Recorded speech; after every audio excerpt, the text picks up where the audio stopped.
Good evening, viewers.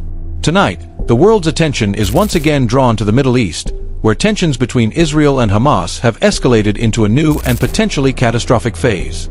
The Israeli government, led by Prime Minister Benjamin Netanyahu, has confirmed a series of bold and highly controversial military maneuvers, signaling that the conflict in Gaza is entering uncharted territory. The Israeli Defense Forces have officially announced the deployment of additional troops and armored divisions near the Gaza border. Satellite imagery and on-the-ground reports reveal convoys of tanks, artillery systems, and drone units mobilizing in unprecedented numbers. Officials describe this as a defensive necessity, but critics argue it marks the beginning of a wider ground offensive. Meanwhile, inside Gaza, the situation is nothing short of dire. Thousands of families have been displaced, with shelters overcrowded and hospitals struggling to function under severe shortages of medicine and electricity. Local aid workers warn that a humanitarian catastrophe is already unfolding, with food and clean water becoming increasingly scarce. Political observers note that Netanyahu is under immense pressure both domestically and internationally. Within Israel, critics accuse him of using military escalation as a political shield against growing calls for his resignation. Outside Israel, the international community is divided. Some nations have expressed support for Israel's right to defend itself, while others have condemned what they describe as disproportionate aggression against civilians. As the region braces for what could become one of the most dangerous escalations in years, the world is asking, what is Netanyahu's endgame, and how far is Israel willing to go? Stay with us as we break down exclusive details about military strategies, the reaction from Hamas, and the desperate cries for help from Gaza civilians. This is more than just a conflict, it is a crisis with global implications. New details are emerging tonight about the devastating impact of Israel's most recent airstrikes on Gaza. According to medical sources confirmed by Al-Ali Hospital, at least 52 civilians were killed on Friday, August 22, 2025, making it one of the deadliest days since the escalation began. Of those victims, 36 were residents of Gaza City, which has become the epicenter of Israel's latest operations. Among the most harrowing incidents was the bombing of a school in the Sikh Ratwan neighborhood. This school had been serving as a temporary shelter for displaced families. Witnesses recount scenes of chaos, describing how classrooms packed with women and children turned into a massacre in mere seconds. At least 12 people were confirmed dead at that site alone, many of them children seeking refuge. The footage, verified by Al Jazeera, shows a drone strike dropping explosives on one of the most densely populated civilian areas in the city. The aftermath was catastrophic.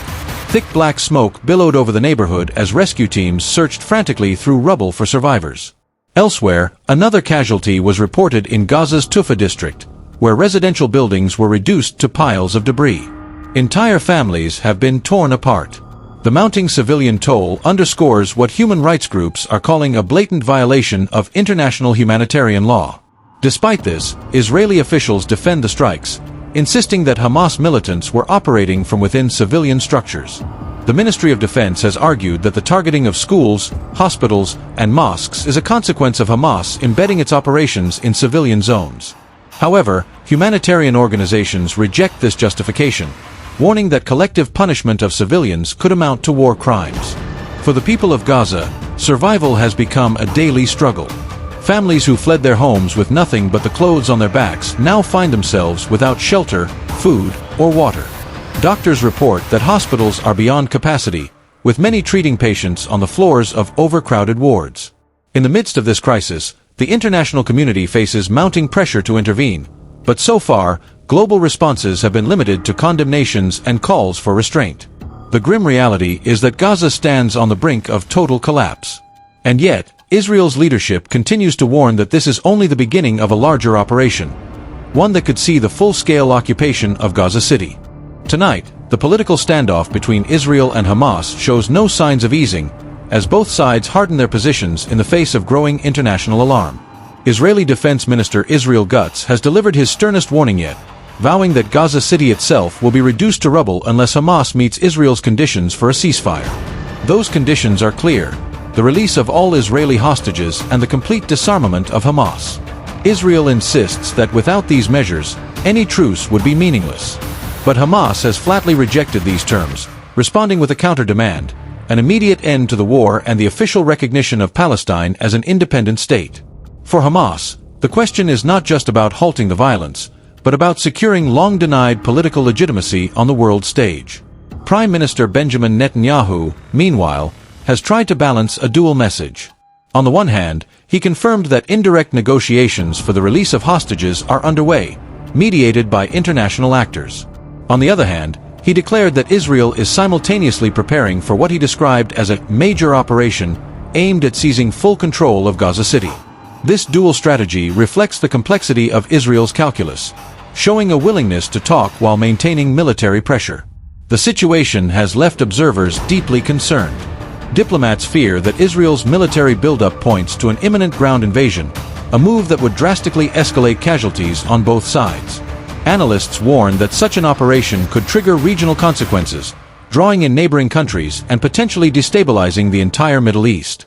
For families in Gaza, however, the political maneuvering offers little comfort.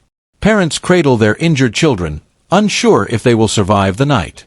Aid workers warn that food stocks are running out, and access to clean water is becoming nearly impossible. Entire communities are being uprooted as people flee toward what they hope are safer zones, though no place in Gaza can currently be considered safe. In the international arena, calls for restraint are mounting. The United Nations has issued repeated warnings that the ongoing siege risks spiraling into a full-blown humanitarian disaster. Yet despite urgent appeals, neither side appears willing to compromise. Instead, both Israel and Hamas are locked in a dangerous war of wills, with civilians bearing the heaviest cost. The stark reality tonight is that Gaza faces not only bombs from the sky but also the looming threat of a massive ground incursion. And with no diplomatic breakthrough in sight, the question remains: how much more suffering will unfold before the world acts decisively? In Washington, the United States continues to tread a delicate line between firm support for Israel's security and mounting concern over the humanitarian catastrophe unfolding in Gaza. White House officials today reaffirmed Israel's right to defend itself, but also cautioned against a large-scale ground assault that could result in mass civilian casualties and destabilize the wider region. Secretary of State Antony Blinken has been in constant communication with regional leaders, urging both restraint and the immediate protection of innocent lives. He stressed that while the U.S. recognizes Israel's legitimate security concerns, the sheer scale of destruction in Gaza is rapidly eroding international support for Israel's campaign. Images of collapsed hospitals, burning residential towers, and desperate families searching through rubble are dominating global headlines, putting pressure on Washington to intervene more forcefully. The Biden administration faces a difficult balancing act. On one side are powerful voices in Congress and within American society demanding unwavering backing of Israel. On the other are humanitarian organizations, human rights advocates, and even allied governments warning that Israel's current strategy risks breaching international law. This tension is creating one of the most politically sensitive foreign policy challenges of the administration. Meanwhile, across the Atlantic, European leaders are increasingly vocal. France and Spain have issued calls for an immediate humanitarian ceasefire, while Germany, long one of Israel's closest allies in Europe, has expressed unease at the scale of civilian suffering. At the United Nations, a draft resolution demanding an urgent cessation of hostilities has gained momentum, though it faces the possibility of a U.S. veto. On the ground, aid convoys remain stuck at border crossings, unable to deliver critical supplies due to ongoing bombardments and bureaucratic obstacles. Humanitarian agencies warn that hospitals are hours away from running out of fuel for generators. Without immediate intervention, doctors say thousands of patients, including premature infants dependent on incubators, will face certain death. The growing international pressure raises critical questions. How long can Israel continue its military push without risking serious diplomatic isolation? And will Hamas, emboldened by the world's outrage, see this moment as an opportunity to strengthen its political leverage? For now, the battlefield extends far beyond Gaza's borders. It is being fought in the halls of the United Nations, in the corridors of Washington, and in the streets of major cities where protests are swelling. From New York to London, Paris to Jakarta, demonstrators are demanding an end to the bloodshed, amplifying a message that is increasingly difficult for world leaders to ignore. This surge of global dissent underscores a harsh reality. The Gaza war is no longer just a local conflict. It has become a moral and political crisis reverberating across the world stage. Tonight, attention shifts to the Middle East itself, where regional powers are carefully weighing their next moves. In Tehran, Iranian leaders have issued sharp warnings, declaring that continued Israeli bombardments could trigger what they call uncontrollable consequences. Military analysts interpret this as a veiled threat of wider escalation, possibly involving Iran's network of allied groups across the region, including Hezbollah in Lebanon and militias in Iraq and Syria. In Beirut, the Lebanese government remains on high alert. Cross-border skirmishes between Hezbollah fighters and Israeli forces have already escalated in recent days. Villages along the Israel-Lebanon frontier report heavy artillery exchanges, raising fears that the Gaza war could ignite a second front. Residents on both sides are evacuating, bracing for the possibility of a broader conflict. Meanwhile, in Cairo, Egypt continues to act as a key mediator, hosting back-to-back meetings with international envoys. Egyptian officials are pressing Hamas to consider a humanitarian pause in exchange for guarantees of aid delivery. At the same time, they are urging Israel to limit its operations and avoid actions that could destabilize the Sinai region, which remains highly sensitive to spillover violence. Jordan, a nation already hosting millions of refugees, is sounding alarms about the potential for another mass displacement crisis. Officials there warn that Gaza's civilian population has nowhere to flee, and that any attempt at forced expulsion would spark outrage across the Arab world. Protests in Amman are growing larger by the day, reflecting deep anger at the images of suffering broadcast from Gaza. Turkey has also entered the fray, with President Erdogan delivering a fiery speech accusing Israel of committing war crimes and calling for international tribunals. His remarks have deepened the diplomatic rift between Ankara and Tel Aviv, further complicating any regional consensus. In Riyadh, the Saudi leadership is facing one of its most difficult diplomatic dilemmas in recent memory. Having recently sought to normalize ties with Israel through U.S.-brokered negotiations, Saudi Arabia now finds itself under immense domestic and regional pressure to halt the process. Analysts note that the Gaza war has effectively frozen any progress, and may even push Riyadh closer to Tehran in a recalibration of alliances. As these regional dynamics unfold, the threat of a broader Middle Eastern war looms larger. Each power is calculating its next move carefully, aware that a single misstep could ignite a chain reaction across one of the world's most volatile regions. For the people of Gaza, however, the geopolitical maneuvering offers little comfort.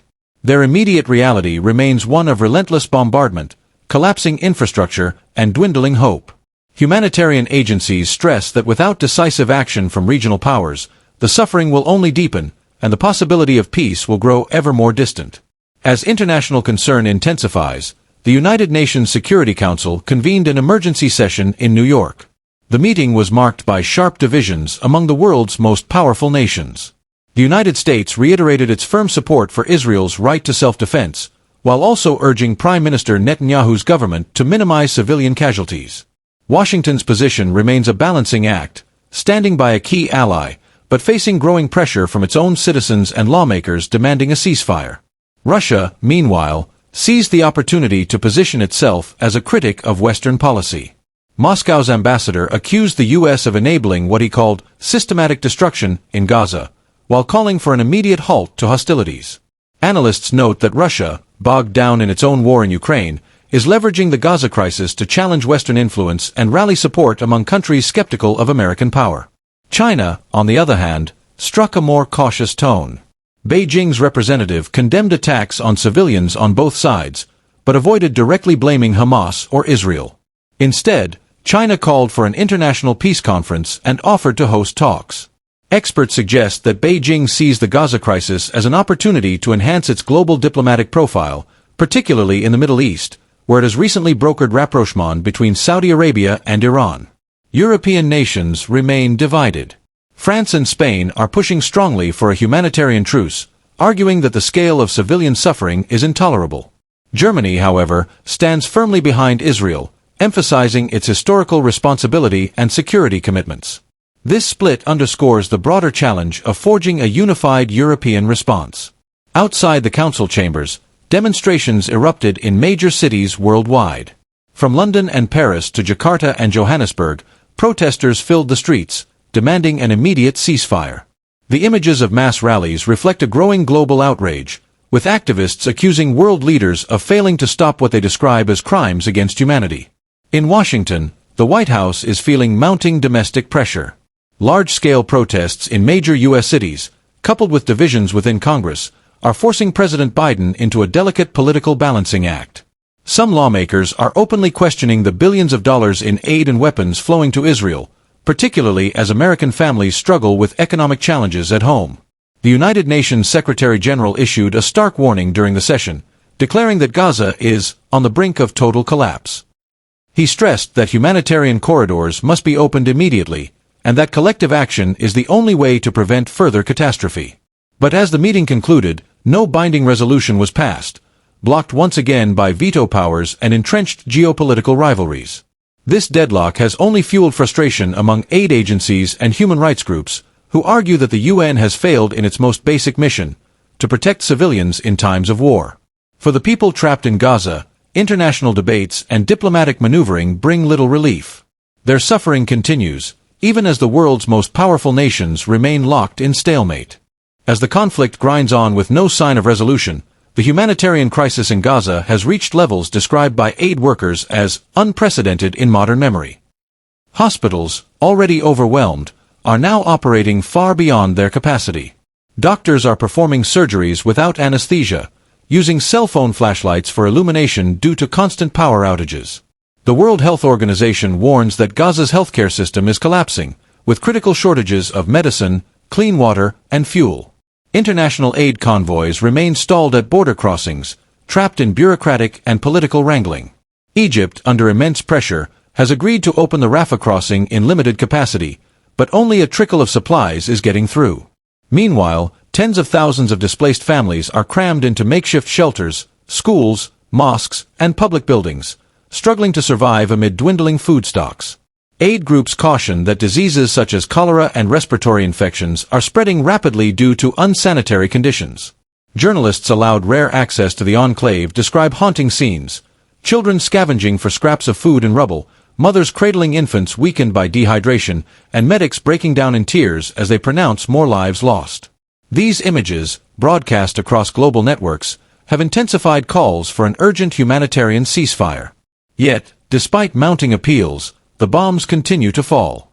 Inside Israel, the mood is also tense and fraught with fear. Cities near the Gaza border remain under constant rocket fire, sending residents repeatedly rushing into bomb shelters. Many families have evacuated to safer areas, but thousands remain, determined not to abandon their homes.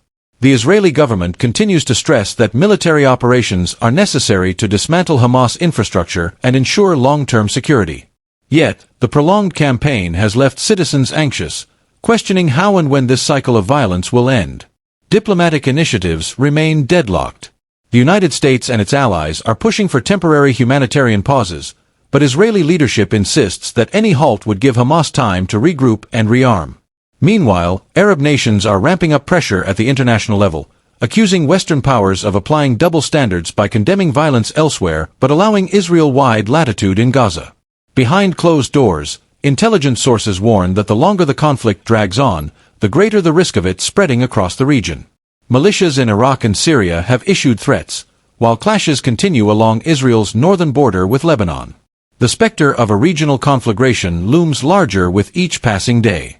In the midst of this, civilians on both sides of the divide remain the ultimate victims: ordinary men, women, and children trapped in a conflict beyond their control. As the international community debates resolutions and statements, those on the ground face a daily struggle for survival, with little hope in sight. The question now is whether global leaders will move beyond words and finally act to end the suffering, or whether Gaza will remain a symbol of political paralysis and human despair. As the conflict enters yet another week, the calls for accountability grow louder. International legal bodies, including the International Criminal Court, are facing mounting pressure to investigate potential war crimes on both sides. Human rights organizations argue that the deliberate targeting of civilian areas, the use of human shields, and the disproportionate scale of military retaliation all warrant urgent scrutiny. Yet, political realities complicate the path to justice. The United Nations Security Council remains paralyzed, with veto powers blocking meaningful resolutions. Meanwhile, the streets of major cities across the globe continue to echo with protest chants. From London to Jakarta, New York to Cape Town, demonstrators demand an immediate ceasefire and greater protection for civilians. In many countries, the issue has spilled into domestic politics, with governments under fire for either tacitly supporting Israel or failing to protect Palestinian rights. Analysts warn that the political cost of inaction could reshape alliances and electoral outcomes in the months ahead.